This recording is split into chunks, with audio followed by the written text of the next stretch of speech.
अस्सलाम वालेकुम, मैं हूं अंजुम मलिक। आज हम एक रीड का टॉपिक है सिफ्त। सिफ्त के बारे में पढ़ेंगे। सिफ्त क्या चीज़ है? सिफ्त को हिंदी में विशेषण कहते हैं। सिफ्त को हिंदी में क्या कहते हैं? विशेषण, गुण, खूबी या विशेषण कहते हैं।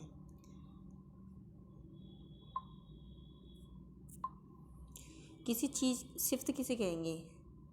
किसी चीज़ की किसी भी तरह की खूबी या खुसूसियात को सिफ्त कहते हैं। किसी भी चीज़ की किसी भी तरह की खूबी या खुसूसियत को क्या कहते हैं? सिफ्त कहते हैं। किसी चीज़ की किसी भी तरह की खूबी या खुसूसियत को क्या कहेंगे? सिफ्त कहते हैं। जैसे अच्छा, तो उसमें अच्छा है, मोटा वो मोटा है, काला वो काला है, भारी वो भारी है, वो खूबसूरत वो खूबसूरत। इसमें क्या है? हर किसी सब लफ्ज़ में किसी न किसी की विशेषता छिपी हुई है। उसे क्या कहेंगे हम? सिफ्त। किसी चीज़ की किसी तरह की खूबी या खुसूसियत, मतलब इनमें क्या खूबी या खुसूसियत है, तो इसे सिफ्त कहते हैं। सिफ्त की कई किस्में हैं। सिफ्त की कई मतलब 5 किस्में हैं। देखो, सिफ्त ज़ाती, सिफ्त नस्बती, सिफ्त अददी, सिफ्त मकदारी, सिफ्त ज़मीरी। सिफ्त की कितनी किस्में? 5। सिफ्त की 5 किस्में या सिफ्त 5 तरीके की होती हैं। अब इनको एक एक करके पढ़ेंगे। देखो, सिफ्त जाती, पहले नंबर पे क्या है? सिफ्त जाती।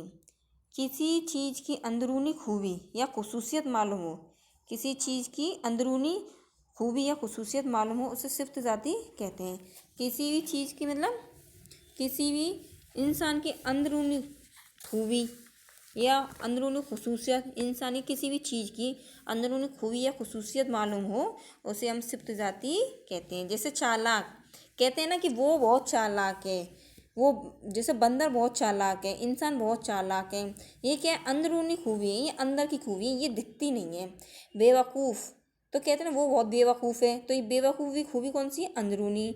हल्का, हल्का भी अंदरूनी, गरम, ठंडा वगैरह। ये क्या है? सिफ्त जाती हैं। हम दूसरे पढ़ते हैं, सिफ्त नस्बती। सिफ्त नस्बती का मतलब क्या है? किसी एक चीज़ का दूसरी चीज़ से कोई ताल्लुक़ हो, किसी एक चीज़ का दूसरी चीज़ से क्या हो? ताल्लुक़। उस ताल्लुक़ या नस्बत मतलब संबंध मालूम हो, उसे सिफ्त नस्बती कहते हैं। जैसे जयपुरी मतलब क्या है? जयपुर में रहने वाले, जयपुर में पैदा होने वाली चीज़ क्या कहलाएंगे? जयपुरी। हिंदी कहाँ बोली जाती है? भारत में। पाकिस्तान में रहने वाला पाकिस्तानी। अमरीकी, अमेरिका में रहने वाला अमेरिकी। मतलब एक चीज़ से किसी दूसरी चीज़ का ताल्लुक़ हो, मतलब पाकिस्तान एक चीज़ हो गई, ताल्लुक़ रहने वाली पाकिस्तानी, तो एक चीज़ से कोई दूसरी चीज़ का ताल्लुक़ सिफ्त नस्बती कहलाता है।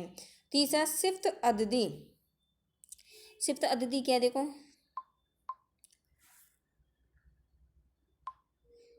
जिस चीज़ से किसी की तादाद मालूम हो, मतलब गिनती मालूम हो, जिस चीज़ से किसी की क्या हो? तादाद मालूम हो, उसे सिफ्त अददी कहते हैं।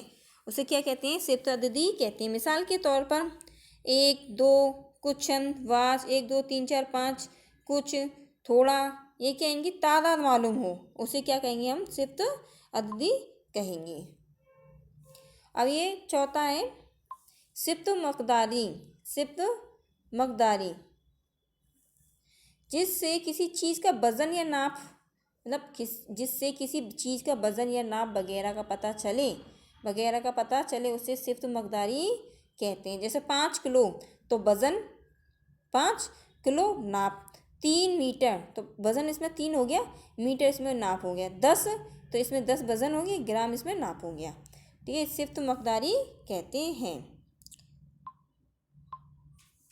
अब 5वां और लास्ट है ये, सिफ्त ज़मीरी। इसे सिफ्त भी बोल सकते हैं, सफ्ती भी बोलते हैं, तो ये सिफ्त या सफ्ती ज़मीरी। तो देखो इसमें क्या है? जो ज़मीर सिफ्त का नाम करता है, जो ज़मीर सिफ्त का नाम करता है, उसे सफ्ती ज़मीरी कहते हैं। जैसे ज़मीरी इसम के जगह यूज़ होने वाला शब्द ज़मीर कहलाएगा, इसमें सिफ्त ज़मीरी है। जो ज़मीर सिफ्त का नाम करता है, उसे सिफ्त ज़मीरी कहते हैं। जैसे कौन शख्स आया, और कोई आया तो है ना, कौन शख्स आया, वो औरत कौन है, तो ये क्या है? सिफ्त ज़मीरी का काम कर रहा है। सिफ्त ज़मीरी या सफ्ती ज़मीरी, कुछ भी कह लो, इसमें बात एक ही है। तो ये टॉपिक हमारा कंप्लीट होता है सिफ्त का।